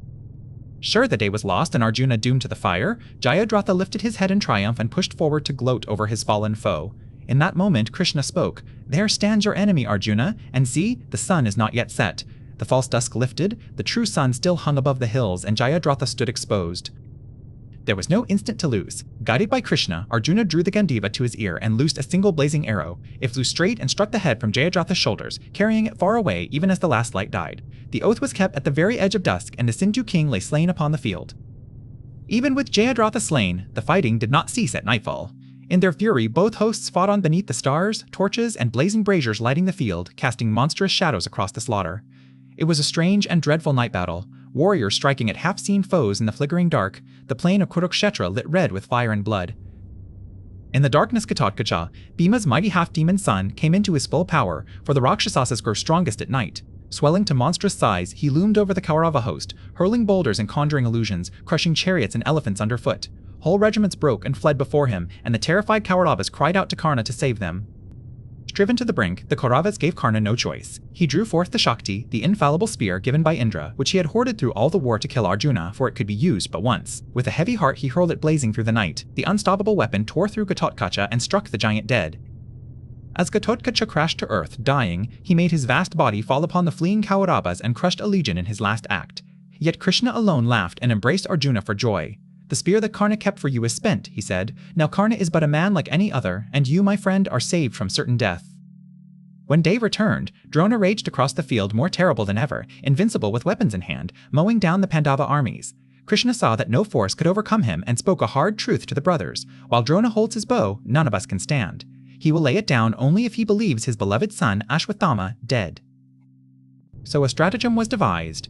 In the host there was a great war elephant named Ashwathama, and Bhima sought it out and slew it with a single blow of his mace. Then, striding toward Drona, the mighty Pandava roared again and again across the battlefield, "Ashwathama is dead! Ashwathama is dead!" letting the Guru believe his only son had fallen. Drona could not believe Bhima and would trust only Yudhishthira, who had never told a lie. Bidden by Krishna for the greater good, the righteous king spoke aloud. "Ashwathama is dead," then added under his breath, "the elephant," words swallowed by the din of war drums. Drona heard only the lie, and Yudhishthira's spotless honor was stained in that single breath. The words pierced Drona's heart like a spear. Believing his beloved Ashwathama slain, all will to fight drained from the old master. He let his bow slip from his hands and sank down upon the seat of his chariot, closing his eyes and folding into deep meditation, surrendering his spirit to the divine and abandoning the battle in his overwhelming grief. Seeing his chance, Drishtadhyumna, born from fire to be Drona's death, sprang onto the chariot, seized the meditating Guru by the hair, and struck off his head with his sword, heedless of the cries to spare him. The great teacher was slain defenseless and unarmed. Even the Pandavas were horror-struck at the deed, their victory darkened by so grim an end. When Ashwathama learned that his father had been slain by trickery and murdered while helpless in prayer, an unbearable grief and rage seized him. He roared like a wounded lion until the earth seemed to shake, tears and fury blazing in his eyes. Vowing vengeance for the Guru's shameful death, he resolved to loose upon the Pandavas a weapon of annihilation. Then Ashwathama invoked the dread Narayanastra, the irresistible weapon of Vishnu himself. The sky filled with countless blazing shafts, spears, and discs raining down upon the Pandava host, growing fiercer against any who resisted. As terror spread, Krishna cried out the only defense, "Cast down your weapons! Do not fight it! Bow humbly to the ground, and the Astra will spare you." With mighty Drona fallen, the Kaurava host stood leaderless and afraid. Duryodhana turned to his dearest friend, and Karna was anointed supreme commander of the vast army. The son of the sun accepted the burden gladly, for his heart burned with one desire alone, to meet Arjuna at last upon the field and settle their long-fated rivalry. Alone before the dawn, Karna gazed toward the Pandava lines and made his silent vow. He would break the Pandava power or fall trying. He would face Arjuna, though the heavens themselves opposed him. Yet a shadow lay upon his noble heart, the twin curses of a Brahmin and of Parashurama, spoken long ago, waiting like serpents for their appointed hour of ruin. To match Krishna's skill with the reins, Duryodhana begged the great King Shalya to guide Karna's chariot. Shalya, a king in his own right, felt shame to serve a charioteer's son, yet bound by an earlier promise he agreed. He mounted the war car with cold pride, reins in hand, resentment already coiling darkly within his royal breast. As the chariot rolled to battle, Shalya poured scorn upon Karna at every turn. He mocked his birth, praised Arjuna's prowess, and foretold his defeat, hoping to sap the great warrior's spirit before the fight. Karna's jaw tightened, but he answered pride with pride, refusing to be shaken. Still, the venom of those words seeped slowly into the marrow of the day. Then the two great hosts hurled themselves together once more. Conches roared, drums thundered, and the earth trembled beneath countless wheels. Arrows fell like driving rain, and the dust of Kurukshetra rose to veil the sun. Amid the churning tide of men and elephants, Karna's golden chariot blazed forward, a beacon of terror, carving a bloody road through the Pandava ranks. Like a wildfire in dry grass, Karna raged across the field. His arrows found kings and captains, and whole regiments broke and fled before his fury. Chariots shattered, horses fell, and the Pandava lines wavered like reeds in a storm. Yet through all the slaughter his eyes searched the horizon, hungry for one man alone, the hero Arjuna, his destined foe. In the storm of battle, Karna met Yudhishthira, Nakula, and Sahadeva in turn, and Bhima also, and overcame them each. Yet he did not slay them, for he had promised his mother Kunti to spare all her sons but one. He only taunted them and let them flee, keeping for Arjuna alone the death he meant to deal that day.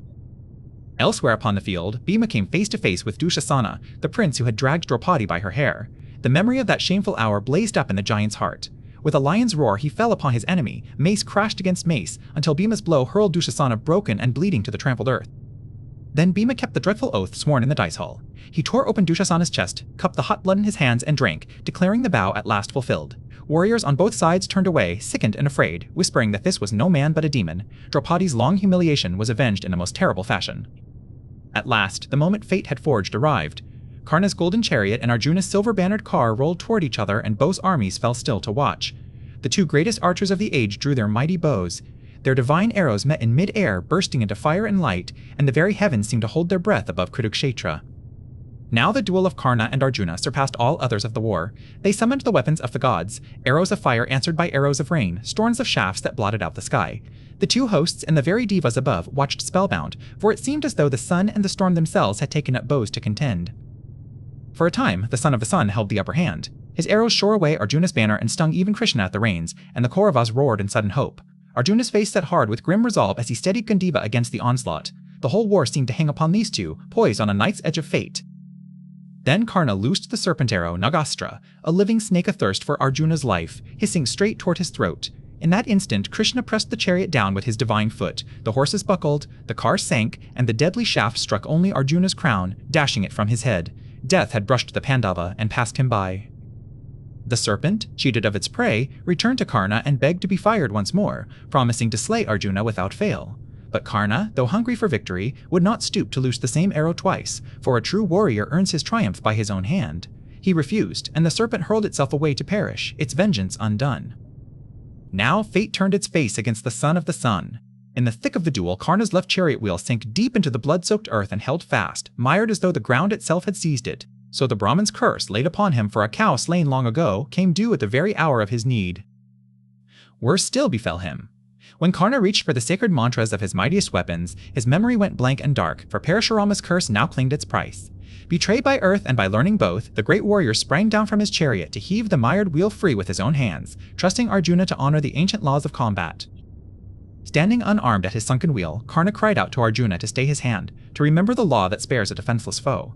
But Krishna answered with cold thunder. Where was that law when they poisoned Bhima, burned the Pandavas in the lac house, shamed Draupadi in the hall, and slew the boy Abhimanyu by treachery? Now Dharma had no shield for Karna. At Krishna's word, Arjuna fitted the Anjalika arrow to Gandiva and drew it to his ear. The shaft flew true and struck Karna as he wrestled with the wheel. The radiant warrior swayed, and even in death his golden armor blazed like the setting sun. He fell, and the ground shook. The destined duel of the age was ended. As Karna's body struck the earth, a marvel followed. A brilliant light rose from the fallen hero and streamed upward into the heavens, merging with the westering sun, his divine father. The very daylight seemed to dim in morning. Warriors on both sides lowered their weapons, sensing that a soul greater than they had guessed had passed from the world of men. So fell Karna, the noblest and most tragic of heroes, generous even to his enemies, loyal unto death. None among the Pandavas yet knew the secret Kunti had hidden all her life, that Karna was her firstborn son, the eldest brother of them all, born of the sun before her marriage. Only later would that bitter truth pierce their hearts like a blade. When word of Karna's death reached Duryodhana, the proud prince wept as he had never wept before. Karna had been his truest friend, the one man who loved him without question, and now he lay in the dust. The Kaurava king knew in that moment that his cause was lost. The tide of the great war had turned against him for good. With Karna gone, only King Shalya remained mighty enough to lead. On the 18th dawn, he was made supreme commander of the dwindling Kaurava host. Setting aside his earlier bitterness, the old king fought like a lion, his arrows spelling Pandava warriors by the score, holding the crumbling army together by the sheer force of his royal courage. The 18th and final morning broke red over Kurukshetra. Under Shalya's banner, the last Kauravas charged, and the Pandavas met them with the fury of men who scent victory. Chariots splintered, elephants trumpeted and fell, and the plain grew slick with blood. Amid the reeling lines, the aged king raged like a wounded tiger, dealing death on every side. Then Yudhishthira, calm and righteous, sought out the old king. Long they fought, arrow answering arrow, until the eldest Pandava took up a blazing, jewel-hafted spear blessed for this very hour. He hurled it with all his gathered wrath, and it pierced Shalya through the breast. The great king fell from his chariot like a mountain crag, and the Kauravas groaned. With Shalya slain, the last strength of the Kauravas broke. The vast army that had darkened the plain now shattered into a fleeing rabble. Of Dhritarashtra's 100 sons, almost all lay dead upon the field, hewn down to 18 days of war. Duryodhana looked upon the ruin of his house and felt the cold hand of doom close about his throne. Then vengeance found Shakuni, the crooked uncle whose loaded dice had kindled all this ruin. Sahadeva, wisest of the twins, rode him down amid the wreckage of the battle. Remembering the rigged game and the years of exile it had bought, he loosed a broad arrow that severed the schemer's head. So the architect of the great deceit met his appointed end. By evening, the field was a wasteland of the Kaurava dead. Duryodhana stood amid the ruin, his mace hanging heavy, and beheld all he had lost, brothers, friends, and 100,000 men. No throne, no army, no allies remained to him. With his heart breaking and his pride unbowed, he turned and slipped away alone into the gathering dusk. His army destroyed, his brothers dead, Duryodhana at last fled the field alone, mace upon his shoulder. Coming to a still lake, the broken prince waded in and, by a spell of illusion, stilled the waters over himself and held his breath beneath the surface. There he lay hidden, the last great Kaurava, waiting in cold silence for his strength to return. Following his trail, the Pandavas came to the lake and knew their enemy lay beneath. Yudhishthira called across the still water, taunting the hidden prince. Had the mighty Duryodhana turned coward, hiding like a serpent while his kinsmen lay unburied? Rise, he said, and fight, choose any weapon you will, and face any one of us in single combat. Stung by the taunt, Duryodhana burst from the water, mace in hand, and stood dripping upon the shore. He would face but one foe at a time, he said, and he chose the mace, the weapon in which he was matchless. Bhima stepped forward eagerly to answer him, for these two old rivals had hungered for this reckoning since boyhood. As the two champions squared off, a familiar figure approached. Balarama, brother of Krishna, returned at last from his long pilgrimage along the sacred rivers. He had taught both Bhima and Duryodhana the art of the mace and loved them as pupils. Taking his place among the watchers, plow weapon in hand, he came to see his finest students settle all between them. Then began a duel of giants. Mace clashed against mace with the din of thunder, sparks flying, the earth quaking beneath their circling feet. Both were mighty beyond mortal measure, yet Duryodhana was the more skillful, and his cunning blows drove even Bhima back. Fair strokes alone could not fell him. The day trembled in the balance, and the watchers held their breath. Seeing Bhima tire, Krishna caught Arjuna's eye and struck his own thigh in silent signal. Arjuna reminded Bhima of the oath he had sworn in the dice hall, to break the thighs that had insulted Draupadi. As Duryodhana leapt high to strike, Bhima swung low with all his strength and smashed his mace into both thighs, a blow forbidden by the laws of fair combat. With a cry that echoed across the water, Duryodhana crashed to the earth, his shattered thighs bent beneath him. The last Kaurava, once lord of the world, lay broken and helpless in the dust. Bhima's terrible oath was fulfilled at last, yet the foul, unlawful stroke troubled even the Pandavas' own ranks, and a heavy silence fell upon the shore. Then Balarama, teacher of both mace warriors who had watched the duel, blazed with fury at the unlawful blow. Raising his plow weapon, he made to strike Bhima down, crying that a below-the-waist stroke shamed all the laws of combat. Only Krishna, stepping swiftly between them, could calm his brother, reminding him of Bhima's oath and the countless wrongs the Kauravas had done.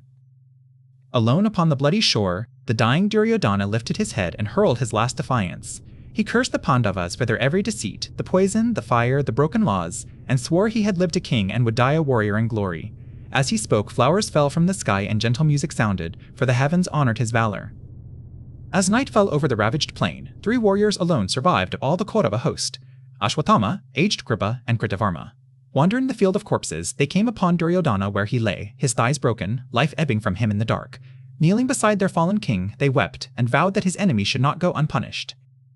Grief for his slain father Drona, and rage at every treachery burned in Ashwatthama like a fever. Before the dying Duryodhana he swore a fearful oath that very night he would fall upon the sleeping Pandava camp and destroy it utterly. The gem upon his brow flashed, and his wild eyes gleamed with a madness that even his companions dared not question. As they neared the darkened camp, old Kripa laid a hand upon Ashwatthama and urged him to pause. To strike sleeping men, he warned, was a sin that would stain them forever, and better to wait for honorable day. But Ashwatthama, deaf with grief and fury, swore that Dharma had died already in this war, and nothing now would turn him from his vengeance. Number Furfur, resting beneath a great tree in the dark, Ashwatthama could not sleep. Then he saw a fierce owl swoop silently among the branches, killing sleeping crows one by one as they roosted defenseless in the night. In that grim sight he read his answer: strike the enemy asleep when they cannot fight back. The cruel omen hardened his heart to its dreadful purpose. Coming to the camp gate, Ashwatthama found a towering form barring his way, and knew the god Shiva tested him. He offered himself upon a blazing altar in worship, giving his very soul as sacrifice. Pleased, the great destroyer entered into him, filling him with the power that ends all worlds. A sword appeared in his hand, and he passed within unseen. In the dead of night, Ashwatthama stole into the sleeping camp. He came first to Drishtadyumna, the fireborn prince who had slain his father Drona, and woke him with a foot upon his chest. Deaf to all pleas for a warrior's clean death by the sword, he throttled and crushed him where he lay, taking bloody vengeance for Drona at last. Through the tents, he stalked like death itself, cutting down Shikhandi and warrior after warrior as they woke in terror. Outside, Kripa and Kritavarma set the tents ablaze and stood at the gates, hewing down all who fled the fire and slaughter. Screams and flames filled the night, and none who ran escaped the swords that waited in the dark. Then Ashwatthama came upon 5 young warriors asleep together and, in the dark and his madness, took them for the 5 Pandavas themselves. They were the Upapandavas, the sons of Draupadi. One by one he slew them as they slept, dreaming perhaps of their mother, never knowing the hand that ended them.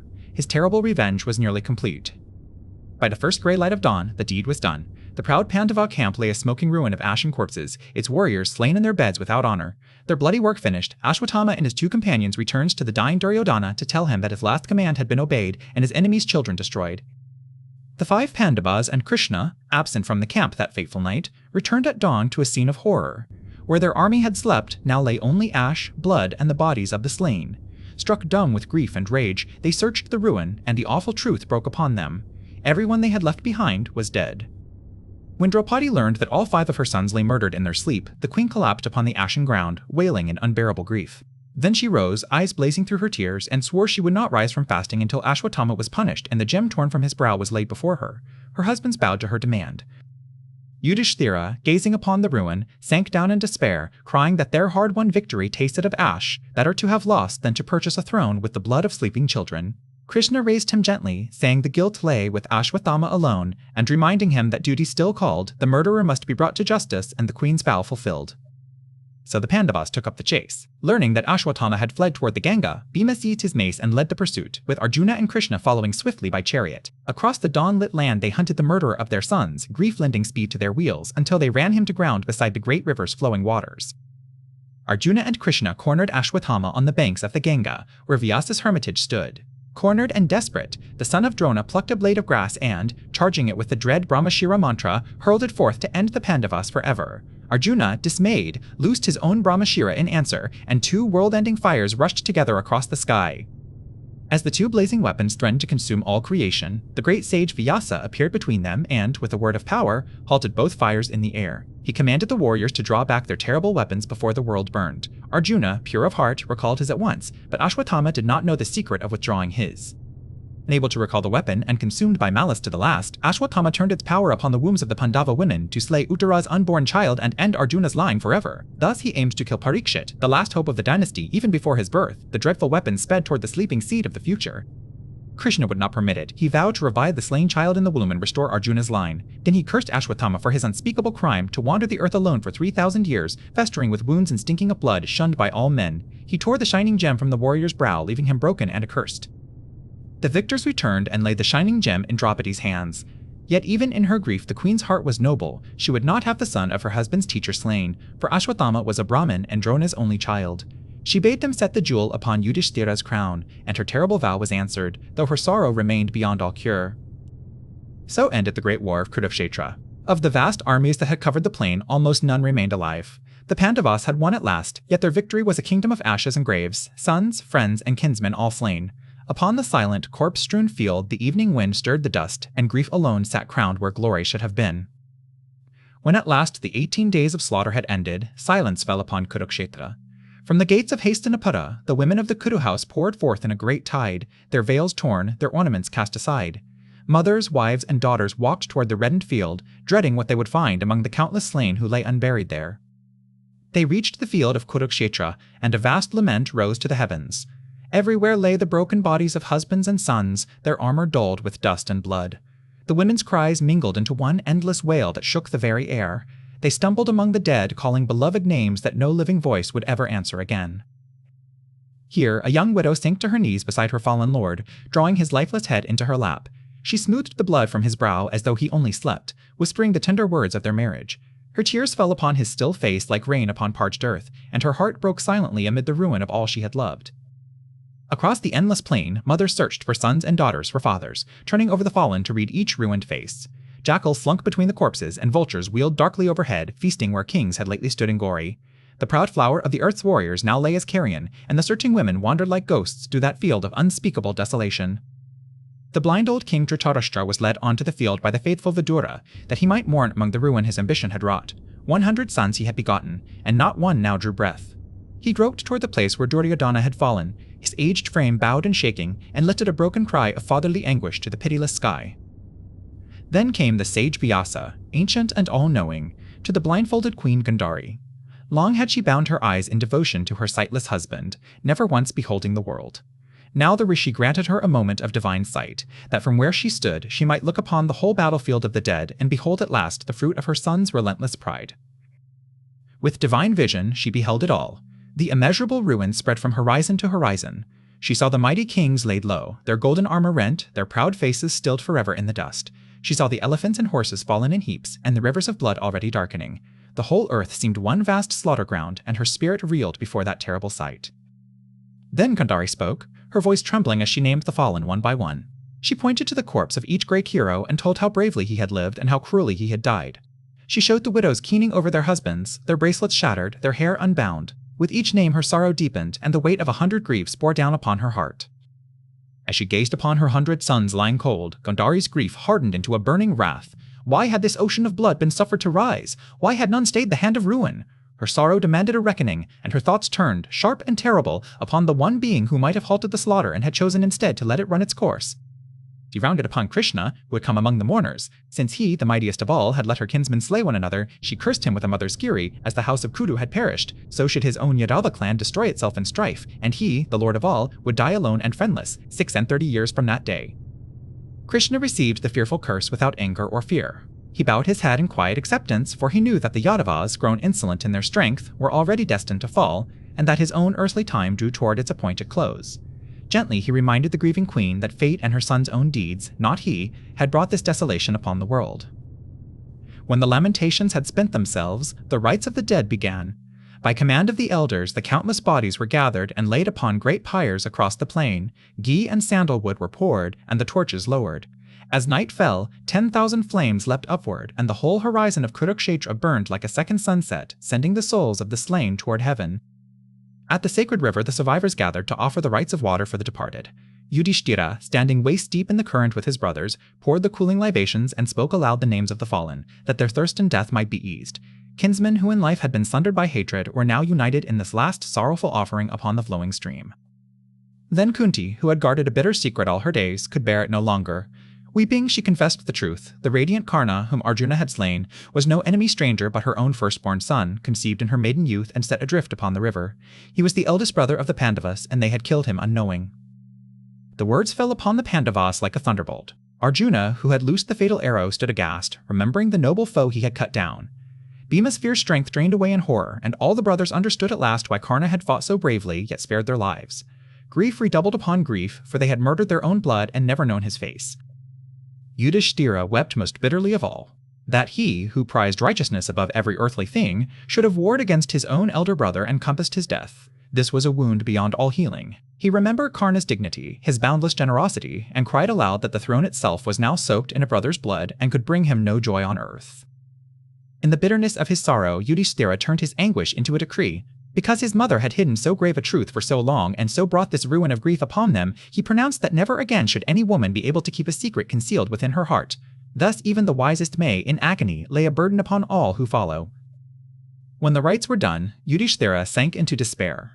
The kingdom he had won was a graveyard, purchased with the lives of teachers, elders, friends, and kin beyond counting. What worth was a crown built on such slaughter? He resolved to lay aside all power, to flee into the silent forest and live as a hermit, seeking through penance to cleanse the guilt that crushed his soul. But Krishna and the sage Vyasa, with his grieving brothers, would not suffer him to abandon his duty. A king's dharma, they urged, is not to flee the world but to rule it with justice. The dead were freed by honorable death, the living now needed a righteous protector. To renounce the throne in sorrow, they said, would be itself a failure of his sacred duty. Persuaded at last, Yudhishthira bowed to his duty. Upon the ancient throne of the Kurus he was solemnly consecrated king of Hastinapura. The sacred waters poured over his head while priests chanted the holy mantras. Krishna himself stood witness to the anointing. Though the ceremony was heavy with the memory of the dead, the great line of Bharata was restored to a righteous hand. Word of the consecration spread through the city, and the people of Hastinapura, so long bowed by fear and mourning, lifted their heads once more. Through their tears they rejoiced, for a just and gentle king now held the scepter, one who loved truth above conquest. Wounds would need long years to heal, yet hope, faint but real, returned to the grieving streets. Yet one great duty remained. Krishna led the sorrowing king out from the city to the field where the grandsire Bhishma still lay. Pierced by 100 arrows, the patriarch rested upon that iron bed, refusing death until the sun should turn northward on its blessed course.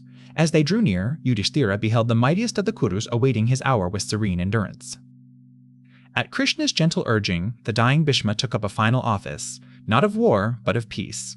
Around his bed of arrows gathered the Pandavas, the great sages, and the assembled kings, seating themselves upon the earth to listen. The grandsire, though racked with pain, summoned his vast wisdom and prepared to pour out for the young king all he had learned across his long and mighty life.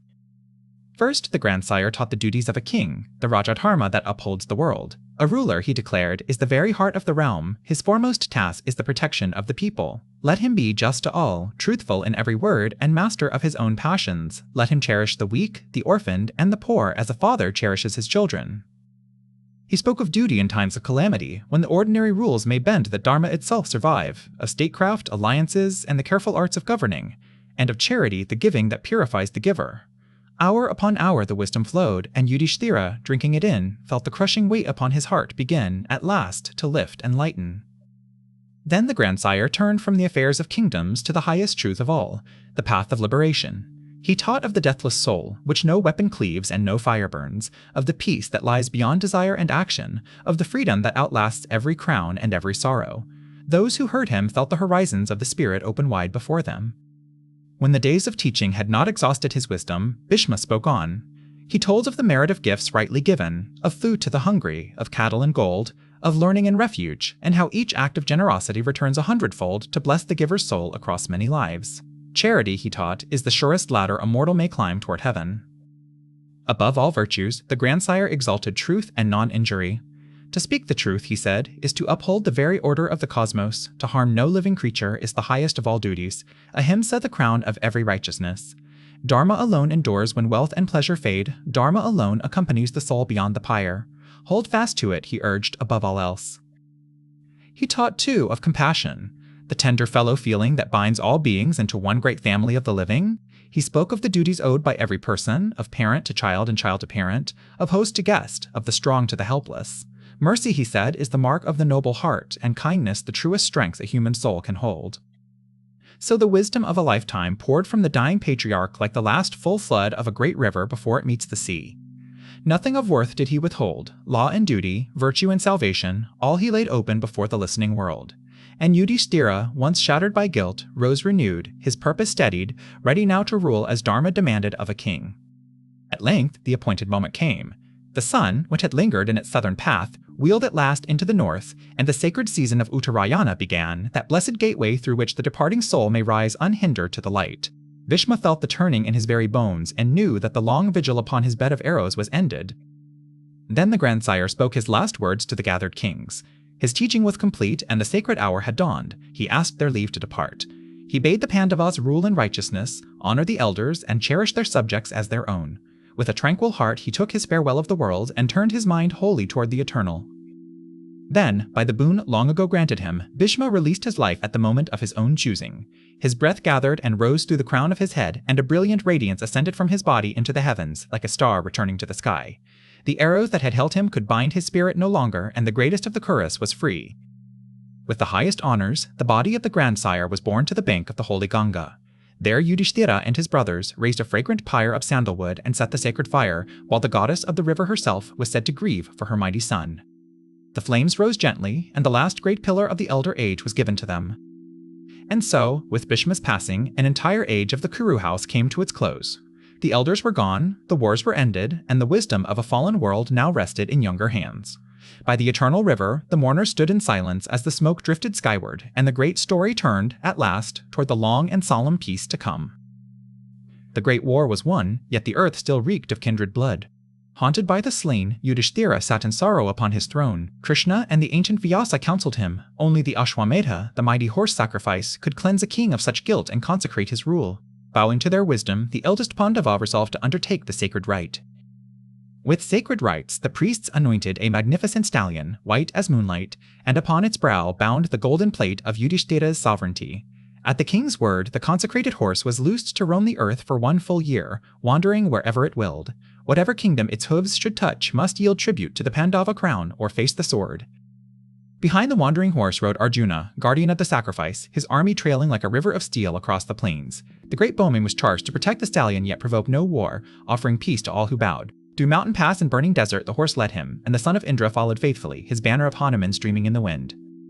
In land after land, kings barred the horse's path, and Arjuna met them all in thunderous combat.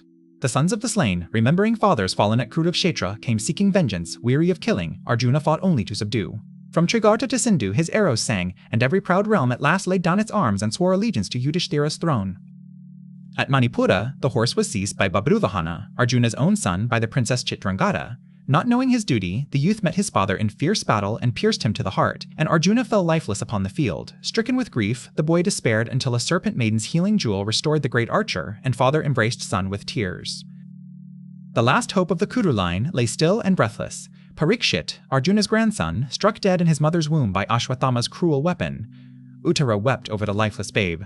Then Krishna, the eternal preserver, laid his hand upon the child, and by the power of his own unfailing truth breathed life anew. The infant stirred and cried, and the dynasty was saved. Das. When the year was full, the white horse returned unconquered to Hastinapura, and Arjuna with it, having bound the whole earth to his brother's rule. Then, upon the sacred ground, the great Ashwamedha was consummated in blazing splendor. Yudhishthira gave gold and cattle, land and villages, until his treasury stood empty, and every Brahmin and beggar departed enriched, praising the righteous king. As the assembly marveled at the sacrifice's glory, a mongoose, one half its body turned to shining gold, rolled upon the sacred ground and cried aloud. This grand rite, it declared, could not equal the barley flour once given by a starving Brahmin who shared his last morsel with a guest. Sincerity, not splendor, weighs heaviest before the gods, and the proud gathering fell silent. 15 years the blind Dhritarashtra dwelt as an honored guest in the palace of the sons of Pandu. But the weight of his 100 slain sons pressed ever upon him. At last, with Gandhari, Kunti, and the wise Vidura, the aged king renounced the throne's comforts to seek the forest, there to pass his final days in fasting, silence, and penance. The Pandavas could not bear to lose the elders they had wronged and served. Yudhishthira begged his uncle to remain, and Kunti's sons wept to see their mother depart. Yet the brothers honored the sacred call of renunciation. At the forest's edge, the old ones took up bark garments and matted hair, dwelling in austere hermitage, their days given wholly to prayer and the quest for release. Years passed, and longing drew the Pandavas to the forest to behold their elders once more. Through green wilderness they journeyed with Draupadi and the ladies of the court, and found the hermits gaunt with penance yet radiant with peace.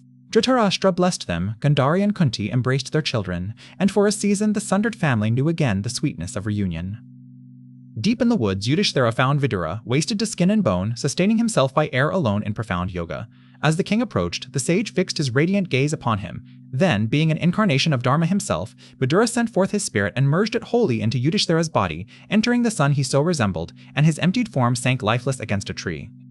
To console the grieving hearts, the omniscient Vyasa summoned a marvel by the sacred Ganga. As night fell, he called upon the waters, and from the shining river rose the fallen heroes of Kurukshetra, Bhishma, Drona, Karna, and Duryodhana's host, no longer foes but luminous and serene. For one blessed night the living and the dead embraced, all hatred washed away in reconciliation. Not long after, a wildfire kindled from their own sacred flames swept through the dry forest hermitage. The blind Dhritarashtra, with Gandhari and Kunti beside him, did not flee. Purified by years of penance and free of all fear, the three sat down and composed their minds, yielding their aged bodies willingly to the roaring flames, and so attained the peace they had long sought. The divine sage Narada, wandering the three worlds, carried the sorrowful tidings to Hastinapura.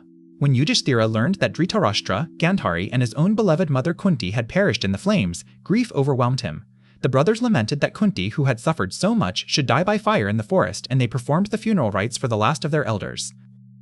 36 years after the war, the terrible curse of Gandhari, uttered in her grief for her sons, came ripe at last. Over Krishna's golden city of Dwaraka, dread portents gathered, rats multiplied and gnawed, the sleeping iron images sweated, the sun seemed swallowed by shadow, and the discus and conch of the Lord vanished from sight. The Yadavas trembled at the coming doom. In their arrogance, the young Yadavas mocked a company of visiting sages.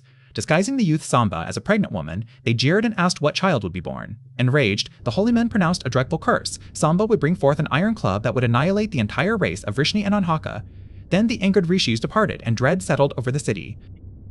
As the curse foretold, Samba brought forth a fearsome club of iron. Terrified, King Ugrasena commanded it be filed to powder and cast into the sea, and forbade all liquor on pain of death. But fate would not be cheated. The iron dust drifted ashore and sprouted as sharp-edged reeds, while one hard fragment, swallowed by a fish, became a hunter's fatal arrowhead. Reading the omens, the Yadavas journeyed to the holy shore of Prapasa to bathe and pray, but there they broke the king's edict and drank deep of maddening wine. Flushed and reckless, old grievances flared into insults. Satyaki taunted Kritavarma over ancient treacheries of the war, and Kritavarma answered scorn with scorn until the whole feasting host was seething with drunken wrath. Blind with rage, Satyaki drew his sword and struck off Kritavarma's head, and in an instant the drunken feast became a battlefield. Weaponless, the warriors snatched at the reeds along the shore, and each blade, at their touch, hardened into a deadly club of iron. The old curse had come alive in their very hands, and there could be no escape. The frenzy spread beyond all reason. Fathers slew sons, and brothers killed brothers as the iron reeds flashed in the twilight. Even Krishna, seeing his own sons and grandsons cut down, took up a fistful of the deadly grass and struck without mercy. Before the night was spent, the entire race of the Yadavas lay slaughtered upon the sands of Prapasa. Amid the carnage, Balarama walked apart to the seashore and sat beneath a tree in silent meditation. As his brother Krishna watched, the elder god withdrew his spear from the world. From his open mouth issued a colossal white serpent, thousand-hooded Shisha, whom Balarama had ever been. The serpent lord glided into the welcoming sea, and Balarama's earthly life was ended. His work on earth now finished, Krishna wandered into the lonely forest and lay down in deep meditation, his left foot raised across his knee, its sole reddish and gleaming. A hunter named Jara, roaming in search of game, glimpsed the foot through the leaves and mistook it for a deer's ear. Drawing his bow, he loosed the iron-tipped arrow and pierced the lord's heel. Rushing forward, Jara saw whom he had struck and fell trembling at the lord's feet, begging forgiveness. But Krishna only smiled with infinite tenderness and consoled the weeping hunter, telling him no fault was his. Then the blue-hued lord gathered his radiance, released his mortal body, and rose in glory to his eternal abode. Across all creation, a great and holy stillness fell. Summoned by the dreadful news, Arjuna came to grief-stricken Dwaraka and performed the last rites for Krishna and Balarama. Then, as the Lord had foretold, he led the surviving women, children, and aged folk out through the gates. No sooner had the last of them departed than the ocean rose in mighty waves and swallowed the golden city whole, until not a spire remained above the waters. Leading the long column of widows and orphans toward Hastinapura, Arjuna was set upon by common brigands of the Apira tribe, greedy for the helpless women. To his horror, the hero could scarcely bend Gandiva. His quiver seemed empty, and the celestial weapons that once shook the worlds would not answer his call. Many were carried off, and Arjuna wept, for the age of heroes was ending. Returning, Arjuna told all, and the Pandavas knew their time upon the earth was spent. Yudhishthira resolved upon the great departure. In the hall of Hastinapura he set the young Parikshit, Arjuna's radiant grandson, upon the ancestral throne, entrusting the kingdom and its people to the boy's care. To the wise he gave Yuyutsu as counselor, and blessed the new king's long reign. Casting off their royal ornaments and clothing themselves in bark and deerskin, the 5 Pandavas and Draupadi turned their backs upon Hastinapura forever. Northward they walked toward the Himalaya and the fabled Mount Meru, seeking heaven in their very bodies. As they set out upon that final pilgrimage, a lean and faithful dog fell in behind them and would not be turned away. As they climbed the snow-bound heights of the Himalaya, Draupadi's strength failed, and she sank down upon the ice, the first to fall. When Bhima cried out to know why so faithful a wife should perish, Yudhishthira answered without turning, though devoted to all, she had loved Arjuna above her other husbands, and for that single partiality she fell. He walked on. A little higher, the wise young Sahadeva stumbled and dropped upon the frozen path. Again Bhima asked what fault had felled so gentle a brother. Yudhishthira replied that Sahadeva, for all his humble manner, had secretly deemed no man his equal in wisdom, and that quiet conceit now claimed him. Grieving yet unwavering, the eldest brother continued his climb without a backward glance. Soon, the handsome Nakula faltered and fell upon the glittering snow. To Bhima's anguished question, Yudhishthira answered that Nakula, fairest of men, had carried within him the vanity of believing none could match his beauty, and for that pride he now lay dying on the mountainside. The words fell heavy in the thin cold air, yet Yudhishthira pressed onward and upward. Then the mighty Arjuna, conqueror of gods and demons, sank to his knees and fell. Bhima, aghast, asked what sin could bring down so peerless a bowman. Yudhishthira said that Arjuna had boasted he would destroy all his foes in a single day, yet never fulfilled it, and had scorned other archers in his pride. For that arrogance he fell, and still the king climbed on. At last mighty Bhima himself sank down, and with failing breath asked Yudhishthira what flaw had felled him. Gently the eldest answered, Bhima had eaten to excess and boasted overmuch of his enormous strength, heedless of others. So the last of his brothers lay dying upon the snow. His heart breaking yet, his resolve unbroken, Yudhishthira turned and walked on alone. Now Yudhishthira alone remained, and beside him still the faithful dog.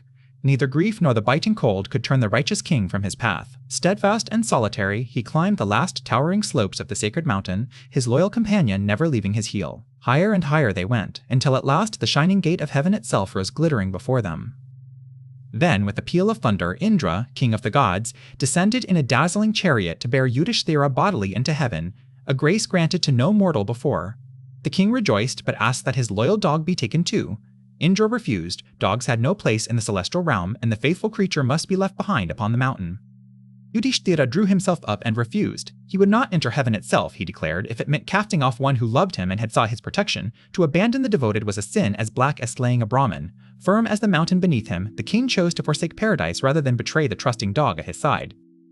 At that, the loyal dog vanished, and in its place stood shining Dharma, the god of righteousness and Yudhishthira's own divine father. With loving pride he praised his son, never had any equaled such compassion, that he would renounce heaven for a humble creature's sake. This, he declared, was the last and truest test, and the king had passed it beyond all measure. Born at last into heaven, Yudhishthira was astonished and stunned to see Duryodhana, his bitter cousin, seated in radiant glory upon a celestial throne, honored like a god. Nowhere could he find his own noble brothers nor faithful Draupadi. Anger rose in his righteous heart, and he declared he had no wish to share paradise with the vain author of so much slaughter. A celestial messenger led Yudhishthira down a foul and lightless path, choked with thorns and reeking of blood, where mangled corpses lay and monstrous shapes tormented the damned. Sickened, the king turned to leave, but through the darkness he heard piteous voices calling his name, the cries of Bhima, Arjuna, the twins, and weeping Draupadi begging him not to abandon them in their agony. The king's heart broke, and righteous anger blazed within him. He commanded the messenger to return to the gods and tell them he would not go back to heaven. Here, in this place of torment, he would remain, for by his presence his beloved brothers and Draupadi found some comfort. Better hell beside those he loved, he declared, than paradise among the proud. At once the darkness melted away, and Indra and Dharma appeared, revealing that the hell had been but a final illusion, a last trial of the king's steadfast heart. Bathing in the celestial Ganga, Yudhishthira shed his mortal frame. Then he beheld them all in radiant glory, his brothers, Draupadi and noble Karna among them, every old enmity dissolved forever in perfect peace.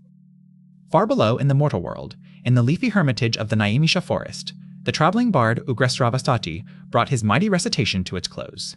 Around him, the assembled rishis, who had listened to the long sacrifice of Sonaka, sat spellbound and still. The whole vast tale of the Bharatas, its wars, its dharma, its passing glories, now lay complete before their wondering hearts. So endures the Mahabharata, the fifth Veda given by Vyasa, vast as the ocean and deep as the sky. Whoever listens with a devoted heart to this tale of dharma and sacrifice, of the deathless soul and its long journey home, is cleansed of sin and blessed with peace. What is here is everywhere, what is not here is found nowhere. May all beings find the eternal.